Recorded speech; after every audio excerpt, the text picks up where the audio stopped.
Pessoal, eu acabei cantando a pedra para vocês, né? Eu disse o que aconteceria, mas parece que ninguém me ouviu.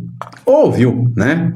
A gente vai falar um pouquinho sobre essa questão da anistia, como que está rolando essa situação da anistia. Outro ponto que a gente vai falar nesse editorial também é que o ministro Alexandre de Moraes, de acusador, ele acabou se tornando o acusado nesse processo do golpe de Estado. Pois é, depois da reviravolta do Tagliaferro, depois de muitas acusações, inclusive do advogado do Braga Neto, o ministro Alexandre de Moraes acaba tendo que se explicar por muitos e muitos pontos, né? Então nós vamos falar sobre anistia. O Tagliaferro ganhou popularidade, meu amigo. O Jornal Metrópolis fez uma entrevista agora há pouco, terminou agora há pouco, bombástica com o Tagliaferro.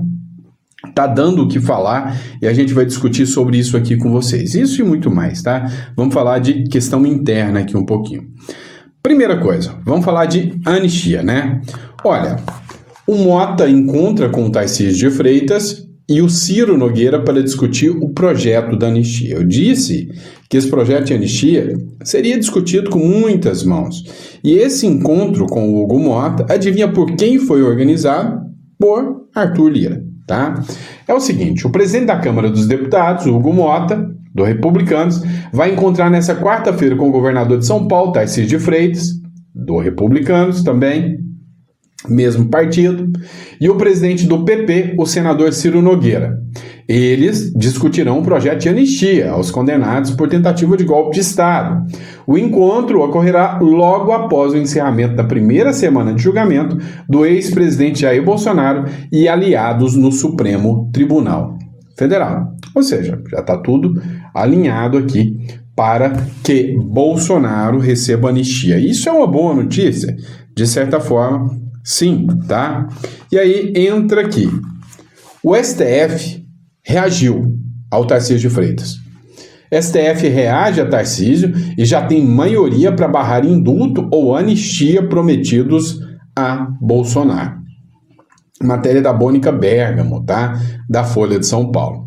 O Supremo Tribunal Federal, em sua composição atual, já tem a maioria para barrar a anistia que o governador de São Paulo, Tarcísio de Freitas, articula com o Centrão para beneficiar Jair Bolsonaro e livrar da prisão. A movimentação de Tarcísio e a força com que o tema avançou nessa semana na Câmara surpreenderam os magistrados da Corte, que já afirmam que a possibilidade de anistia vingar é nula. Tá, então, saiu essa matéria da Mônica Bergamo, dizendo que não, que os ministros do STF não vão aceitar a anistia, que já formaram maioria, que vão derrubar a anistia se ela for aprovada. E aí vem o Tarcísio de Freitas. Pois é, Tarcísio busca ministros do STF para discutir proposta sobre anistia. Matéria do Infomoney, tá? Infomoney tá aqui falando sobre isso. O governo de São Paulo, o governador de São Paulo, Tarcísio de Freitas, tem procurado ministros do STF na tentativa de construir um caminho jurídico que permita a aprovação de um perdão aos condenados no 8 de janeiro de 2023 e ao ex-presidente Jair Bolsonaro.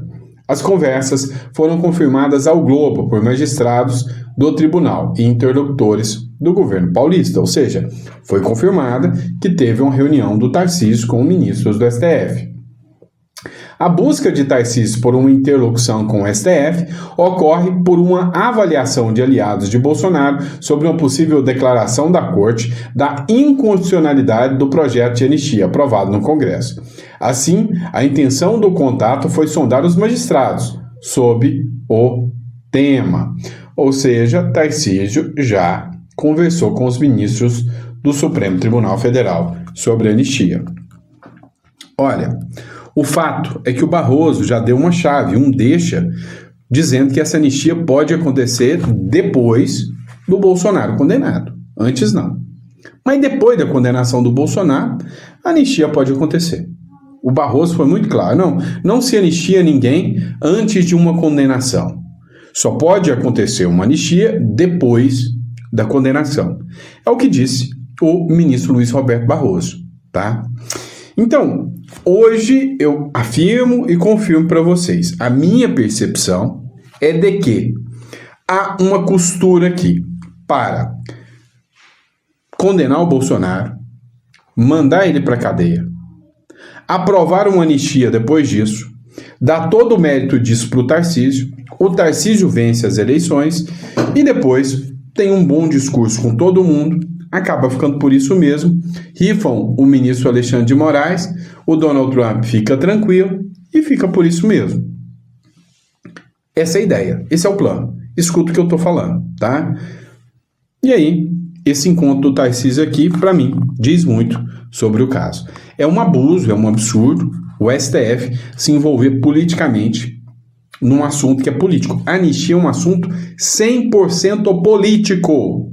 A anistia é um assunto 100% político. O STF se envolver numa anistia é uma aberração. Não tenha dúvidas disso, tá? Não tenha dúvidas disso. O STF não poderia se manifestar, mas já o fez com o Daniel Silveira, né? Já o fez. Agora, vamos lá, vamos continuar em relação ao STF, né? Está acontecendo o julgamento do Bolsonaro. E nesse julgamento do Bolsonaro, a defesa do Braga Neto soltou uma bomba dentro do Supremo Tribunal Federal, no sentido figurado da palavra. Disse que as provas baseadas do processo foram adulteradas. Pois é, a gente já está tendo tantas denúncias de adulteração. Tem uma denúncia de adulteração no caso Felipe Martins, lá nos Estados Unidos, de entrada adulterada nos Estados Unidos. O Tagliaferro falou em denúncia de adulteração também sobre um processo sobre empresários de um grupo de WhatsApp que adulteraram uma data.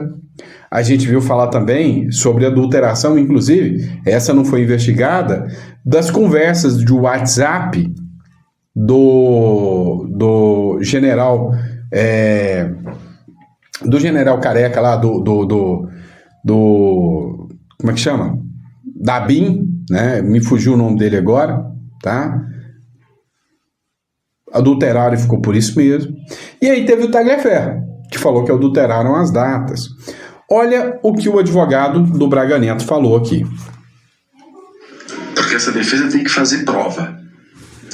Os prints que o Ministério Público se relaciona, eles foram adulterados. Por quem? Nós juntamos um parecer disso, ministro Flávio Dino. Porque o que acontece? Não é uma troca de mensagens, não tem uma cadeia de custódia, ministro Flávio Dino. Eles são prints que foram encontrados no interlocutor, o senhor Ayrton Barros. E o que ele faz? Na primeira página tem lá uma foto com 4 mensagens. Logo depois, para a mesma página, está juntado nos autos, no tomateiro de Vossa Excelência. Ele apaga, adulterou. Ele adulterou a conversa. E não tem cadeia de custódia, não tem começo, meio e fim. É essa prova que o Ministério Público entende que é cabal para provar que o meu cliente coordenou, foi o coordenador dos ataques digitais ao alto comando. Isso não para em pé. Isso não para em pé. E 70 terabytes é essa outra prova robusta, fora delação, que a acusação defende contra Braga Neto.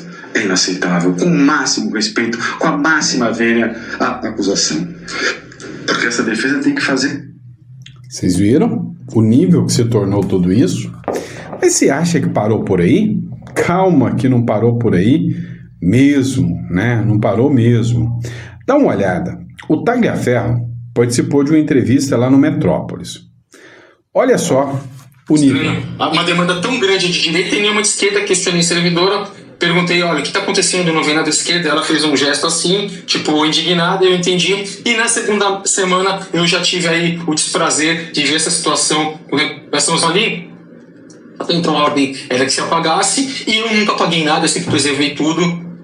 Era isso talvez que Alexandre de Moraes espera. O backup que ele tem meu com relação ao processo no STF não é o backup completo. Eu tenho outro backup, aquele backup era um backup que eu transferi para o meu telefone de São Paulo, mas eu tenho um telefone de outras localizações que eu fui colocando em vários telefones. Então, a partir desse momento que eu percebi tudo isso, eu comecei a guardar o material, Tentei diversas vezes sair do TSE, virei motivo de chacota, porque eu era o cara que pedia uma exoneração por semana, tinha figurinha de WhatsApp, quando eu ia para a presidência, já vai pedir exoneração? Então eu virei motivo de gozação. Só que o que eu fiz? Eu me mantive ali dentro, me mostrei prestativo, passei confiança para que confiasse em mim, e eu fui guardando, e em 2023, com aquele incidente do disparo, que foi totalmente criminoso que fizeram comigo, não tem prova nenhuma.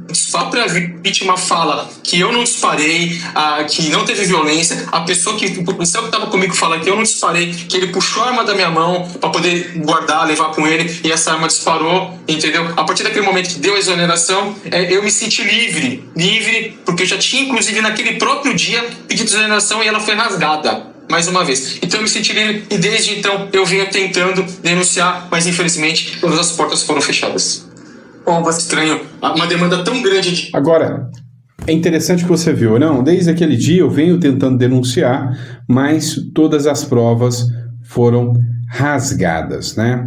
Eu quero que você analise aqui um pedacinho, tá, da publicação, onde o próprio Tagliaferro deixou os jornalistas do Metrópolis sem resposta.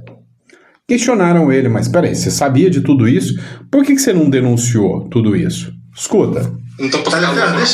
Permita-me fazer uma provocação aqui ao senhor em relação ao que o senhor afirma ter havido diversas irregularidades durante a sua atuação no TSE. Por que, quando no momento dessas situações, o senhor não denunciou? Para quem que eu vou denunciar com a pele? Para Alexandre de Moraes? Ou para algum órgão abaixo? Corregedoria não seria passível? Abaixo? Qual? Mas qual corregedoria? Da onde? Do Supremo Tribunal Federal? Me diz. Se fazendo o que eu estou fazendo, nada acontece. Na verdade, se eu fizesse algo desse tipo, hoje eu não estaria aqui denunciando. Eu estaria morto. Então eu não tinha para quem denunciar. Porque mesmo denunciando, jogando na imprensa, falando de Senado, falando em Câmara, nada está mudando. Então esquece, não existe. Se isso fosse uma coisa efetiva, que isso tinha ser feito, eu estaria no Brasil, não estaria na Itália. Então, assim, esse é o grande ponto. Denunciar para quem, né? Denunciar para quem? Voltando ao assunto da anistia, eu deixei passar batido aqui, eu ia mostrar para vocês um vídeo do Fernando Holliday. Eu quero que você preste atenção na fala dele sobre a questão da anistia. Dá uma olhada. Tem muita coisa acontecendo nos bastidores e a principal delas é que nunca estivemos tão perto de conseguir anistia como agora. Bom, primeiro o presidente da Câmara, Hugo Mota, deu uma declaração dizendo que uma maioria de líderes já apoia a anistia. O Centrão, e isso muito por conta também da articulação do governador Tarcísio, agora embarcou de vez na pauta da anistia. União Brasil e o PP já saíram da base do governo Lula e outros partidos também já estão sinalizando que vão passar a apoiar a anistia a partir de agora. Só que, evidentemente, que essa não vai ser uma batalha simples, não vai ser uma batalha fácil. Ela depende de outras coisas. Por exemplo, a Folha de São Paulo deu uma notícia dizendo que atualmente a maioria dos ministros do Supremo se posicionaria pela inconstitucionalidade de uma anistia. Isso é, se o Congresso aprovar, eles derrubam. Mas será que é assim mesmo? Porque nessa conta da Folha de São Paulo, eles estariam colocando muito provavelmente o ministro Luiz Roberto Barroso, que não faz muito tempo deu uma declaração dizendo que a anistia, depois do julgamento, é uma questão política. Ou seja, basicamente ele estava jogando a bola para o Congresso Nacional. Se o Congresso aprovar, aprovou. Pelo menos foi isso que ele deu a entender. Um segundo ponto que nós não podemos ignorar é que o governo dos Estados Unidos mandou uma notificação pedindo explicações para os bancos brasileiros, para saber se eles estão de fato cumprindo as punições da Lei Magnitsky. Lembra daquele papo de, o Moraes pode ter conta, mas não pode ter cartão de crédito, ele pode isso, mas não pode aquilo? Bom, tem nada disso. Paulo Figueiredo já tinha explicado e Moraes não pode ter nenhuma relação com nenhum desses bancos. Ou eles serão punidos. A partir dessa notificação, isso vai ficar muito claro. Vai ficar muito mais claro para os outros ministros o alcance da Lei Magnitsky. E é claro que isso acaba tendo um peso. A verdade é que este momento agora que nós estamos vivendo com o julgamento do presidente Jair Bolsonaro abriu uma janela de oportunidades no Congresso Nacional para corrigir todas essas injustiças e fazer uma anistia ampla, geral e restrita. E óbvio que a vitória para este caminho também passa pela manifestação que vai acontecer no próximo dia 7 de setembro em todo o país. Por isso, mais uma vez, reforçando aqui a importância de todos nós participarmos e colocarmos a nossa indignação. A vitória não é simples, a luta não é fácil, mas é sim ainda possível. Tem muita coisa acontecendo nos... Então, esse vídeo do Holliday eu quis colocar aqui para vocês justamente, né, porque ele mostra que tem uma pressão hoje grande sobre a questão da anistia e que o Tarcísio de Freitas é o nome, de certa forma, né, que vai aprovar a anistia. Agora, sobre qual argumento, né, sobre qual justificativa, sobre qual acordo essa anistia vai ser aprovada? Tira o Bolsonaro para o Bolsonaro não ir preso, mas deixa ele inelegível. Tira o Bolsonaro sai, mas vai ter que apoiar alguém. O que vai acontecer? Vamos estar acompanhando, mas eu já acho que já sei, né, o roteiro dessa história. Vamos lá, pessoal. Matéria do Metrópolis. Essa cena aqui foi muito interessante. O governo Lula, ele está com um probleminha muito grande. Ele não está com muita gente competente, ele não está com muita gente do lado dele lá, dentro do Senado, para brigar por ele. O primeiro tombo que o Lula levou foi no processo da CPI do INSS. Lembra daquele projeto, né, do processo? A CPI do INSS já estava com cartas marcadas. Todo mundo preparado. Quem seria o presidente? Omar Aziz. Quem seria o relator? Ora, seria o Renan Calheiros.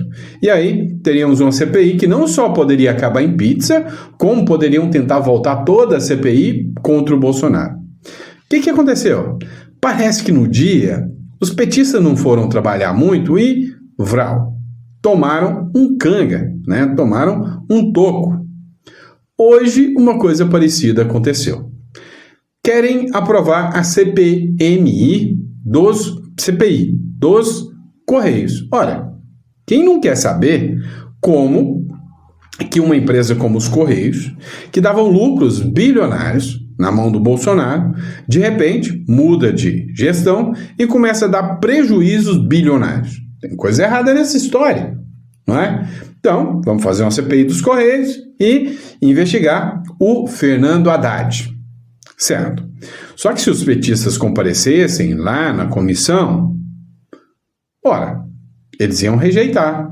Aproveitando um atraso do senador Rogério Carvalho, que é do PT, aproveitando que o pessoal do PT não foi trabalhar, a oposição aproveitou mais um gancho e, vral, aprovou a CPI dos Correios. Presidente, possamos ter a resposta. Obrigado. Questão de ordem, presidente.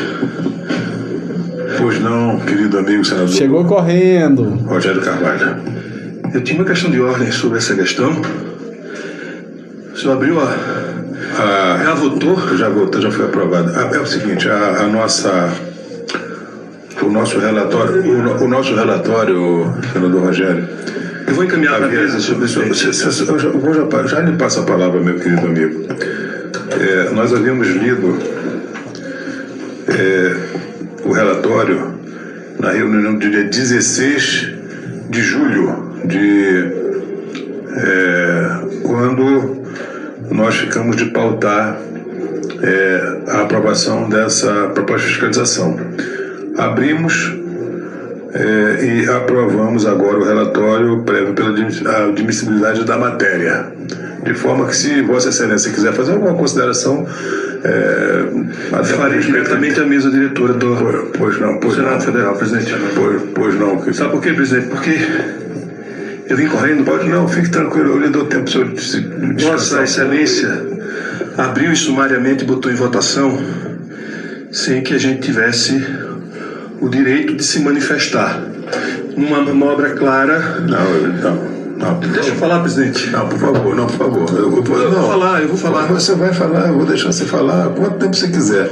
Eu estou deixando você se acalmar para você ter tempo para falar. Calmo, eu só estou cansado. Correndo. Porque a sessão abriu e foi o tempo de chegar aqui. O senhor colocou em votação, aprovou, sem dar o direito, antes da votação, da gente se manifestar. Isso é uma manobra clara de atropelar o processo para não ter debate. Como tudo que representa o que vocês representam. O 8 de janeiro, a tentativa das urnas... Já vai chamar de golpe. A busca por anistia para quem cometeu o crime. Ou seja, isso, presidente, é uma vergonha para o Congresso Nacional e para o Senado da República. Portanto, eu não tenho mais que discutir, isso já aprovou. Eu vou encaminhar uma questão de ordem à mesa diretora do Senado, levantando todas as inconsistências que tem nessa proposta de fiscalização, porque extrapola, entra em empresas privadas, que não é competência dessa comissão, não é uma comissão parlamentar de inquérito, é uma comissão que tem por obrigação fazer a fiscalização de órgãos da administração direta e indireta, não pode extrapolar. Para cada convocação tem que ter um requerimento específico, e aqui tem uma construção total, ampla e de indefinição e dos requerimentos que devem ser aprovados individualmente. Portanto, eu vou encaminhar à presidência da mesa, à presidência do Senado Federal, uma consideração sobre o extrapolamento dessas competências que estão aqui propostas nessa proposta de fiscalização feita pela CTFC, aprovada sem que a gente tivesse o direito de se manifestar. Presidente, gostamos de ter a resposta. Obrigado. Pois é, lembrei da quinta série, quando chega aquele aluno atrasado no dia da prova e o professor fala, não vai fazer a prova. E ele tenta argumentar contra o professor com argumentos de quem nem sabe o que é a matéria que o professor deu, né? Então é bem a cara, né? Vamos lá, bora falar sobre isso aqui. Matéria do jornal Metrópolis, tá bom? Mendonça decide o que fazer com o habeas corpus que pede o fim da ação sobre golpe de Estado. Olha só que lindo. Agora o Mendonça já sabe fazer, já sabe o que fazer. Vai fazer o quê? O que não deveria, né? Vai atropelar a Constituição. Pois é, segundo essa matéria aqui, o André Mendonça, sorteado relator de um pedido de habeas corpus para suspender a ação penal que julga o golpe de Estado, o ministro André Mendonça já sabe o que fará com a solicitação da defesa do tenente-coronel Hélio Ferreira Lima, que é réu no processo, junto ao Jair Bolsonaro e outros aliados do ex-presidente. Segundo essa matéria do Paulo Capelli, André Mendonça não acolherá o pedido militar, porque não cabe a um magistrado do Supremo suspender, por meio de habeas corpus, ato de outro ministro da Corte. Há jurisprudência e súmula nesse sentido. Cara, sinceramente, eu aprendi isso aqui na época que eu estudei, tá? Aprendi no curso de Direito que o habeas corpus é um remédio constitucional inegociável e irretratável. No que eu aprendi sobre o habeas corpus, você poderia fazer um habeas corpus até num pedaço de pão. O habeas corpus era um remédio constitucional para garantir a liberdade, o direito de ir e vir de um cidadão que está sendo vítima de um abuso e de um arbítrio. Ele não tem forma, não tem regra, não tem destinatário. Ele só se cumpre porque alguém está violando um direito inarredável, um direito inquestionável de alguém. E pelo que eu aprendi, até um juiz inferior poderia dar um habeas corpus em relação a uma decisão de um magistrado superior. Por quê? Porque o habeas corpus visa garantir um dos direitos principais de qualquer cidadão, a liberdade. Então, quando eu estudei direito, se eu tenho uma ação ilegal, porque um dos requisitos do habeas corpus é uma ação ilegal. Se eu tenho uma ação ilegal, qualquer um aplicador do direito, qualquer juiz, tem a obrigação moral e constitucional de pôr aquela pessoa solta na hora. E a Constituição vale para tudo e para todos, menos para os deuses do Olimpo, chamados ministros do Supremo Tribunal Federal. Então, essa súmula é uma aberração, é ridícula, uma súmula que diz que quando eu estou diante de um ato ilegal, inconstitucional, às vezes até criminoso, de um juiz da Suprema Corte. O outro juiz da Suprema Corte não pode dar habeas corpus. Um juiz que vê um ato ilegal da Suprema Corte não pode dar habeas corpus. Vocês entenderam? Agora, isso aqui é uma questão moral. Se eu fosse um juiz da Suprema Corte, aqui eu ia falar, olha, trata-se de um ato ilegal, inconstitucional, que deve ser revisto agora. Mas é querer demais sobre o corporativismo que impera no Supremo Tribunal Federal, não é? Não é isso? Mas vamos bem, vou lá. Vamos ver uma materinha agora da Globo News aqui com vocês. Já temos o número para aprovar a anistia no Congresso, diz o Valdemar da Costa Neto. Escuta aqui o Costa Neto falando na Globo. O que mudou na Câmara que agora tem ambiente para passar? O que o Hugo Mota está dizendo para os senhores que tem agora esse ambiente? Não, o Hugo Mota, nós estamos trabalhando o Hugo Mota, nós temos que valorizar o trabalho do Hugo Mota. Nós temos que levar ele para cima, porque senão nós não conseguimos tocar isso para frente. Porque está havendo um entendimento entre os partidos, todos os partidos, para que se vote anistia. Quais são esses partidos? Para a gente poder fazer uma conta aqui. PP, União Brasil, os Republicanos. Quer dizer, nós temos número para isso. O PL, o senhor? PL, o PSD também? O PSD deve vir também. Então nós temos que trabalhar, porque isso é justo. É justo que um cidadão que não tenha direito à sua defesa, a outro grau de instrução, ele tem o direito. Então o senhor está calculando uns 300 votos aí, pelo que eu estou percebendo pela bancada, para depois do julgamento, ou seja, daqui a umas 2 semanas, é isso? Depois do julgamento. Seria depois do julgamento. Estão se preparando para isso. Depois do julgamento, incluindo Bolsonaro. O que mudou na Câmara que agora... Depois do julgamento, incluindo Bolsonaro. Como eu disse para vocês, não criem expectativas de que esse processo, daria uma elegibilidade do Bolsonaro novamente, Não vai. Agora, vem a matéria do Estadão, aquela que eu falei no começo para vocês. Moraes passa de relator a acusado no meio do julgamento de Bolsonaro. Francisco Leali, que escreveu a matéria. O julgamento do ex-presidente Jair Bolsonaro e outros 7 acusados ainda está no começo. Nessa quarta-feira, 3 falaram as defesas dos réus. Foram da sala de audiência da primeira turma do STF, que está em curso uma nova estratégia bolsonarista. O alvo é o relator Alexandre de Moraes. Em audiência na Comissão de Segurança do Senado, o perito Eduardo Tagliaferro, ex-assessor de Moraes, entrou por videoconferência. Com todas as letras, o perito, transmudado em acusador, atribuiu ao Moraes a falsidade no ato e chegou a dizer que, em seu gabinete, o magistrado age como quem joga xadrez. Os investigados são pecinhas. As declarações do Tagliaferro ocorreram num colegiado presidido pelo Flávio Bolsonaro. Como se viu na sessão, o senador já sabia o que o depoente trataria, e a conclusão foi de que a denúncia serviu para se pedir a suspensão do julgamento em curso. Ainda que a nova frente para impedir a condenação de Bolsonaro não surta efeitos jurídicos, ela serve para manter Moraes sob pressão. Os documentos de Tagliaferro podem ir parar na fundamentação de um novo pedido de impeachment do ministro Alexandre de Moraes. Teria sim que ir parar um pedido de impeachment. Isso é inquestionável. Isso é fato público e notório. O que acontece? A questão do Tagliaferro, quando eles falam, parece até que o Eduardo Bolsonaro, o Flávio Bolsonaro, sabia o que o Tagliaferro ia falar.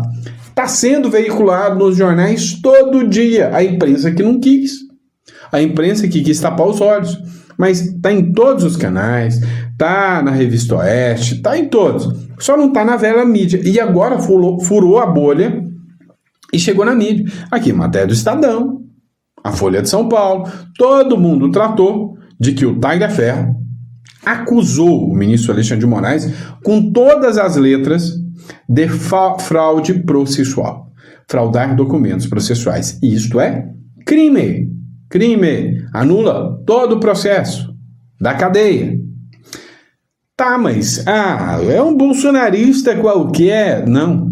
Ele era o inquisidor dos bolsonaristas. Era o cara que trabalhava para pegar os bolsonaristas. Agora você vai falar que a fala dele não tem valor? Não faz sentido? Né? Não faz sentido algum você falar, não, mas a fala do Tagliaferro não tem valor. Pelo contrário, é uma das maiores bombas que se tem no mundo jurídico desde que começou esse circo chamado julgamento da trama golpista. Tabajara. Tabajara é por minha conta, tá, pessoal? Então, assim, hoje, observando tudo que está acontecendo, o que a gente pode dizer com toda certeza mesmo? Essa pauta do julgamento de Bolsonaro é uma pauta que não se sustenta, não se segura, é uma pauta fraca. Juristas sérios, renomados, até da esquerda, como o Mairovitch, já disseram, isso aqui vai ser anulado. Pode não ser hoje, mas vai ser anulado. Por quê? Porque se tornou, literalmente, um verdadeiro circo, né? E circo, cara, não tem razão de existir dentro do mundo jurídico, né? Então, juiz não pode atuar fazendo do tribunal um picadeiro, né? Não dá para ser assim. Então, sinceramente, vai ter sim, mais cedo ou mais tarde, a revisão de todos esses processos ante a tantas nulidades que pairam sobre o processo. Sim, mais cedo ou mais tarde vai ter alguma ação, né? Revogando aí esse processo, né? Essa decisão, que será absurda. E é isso, pessoal. Obrigado pela confiança, pela credibilidade. Daqui a pouquinho, né? Ou seja, amanhã, né? Amanhã a gente está de volta para mais um bate-papo. Obrigado por tudo, obrigado pela confiança e até o próximo editorial.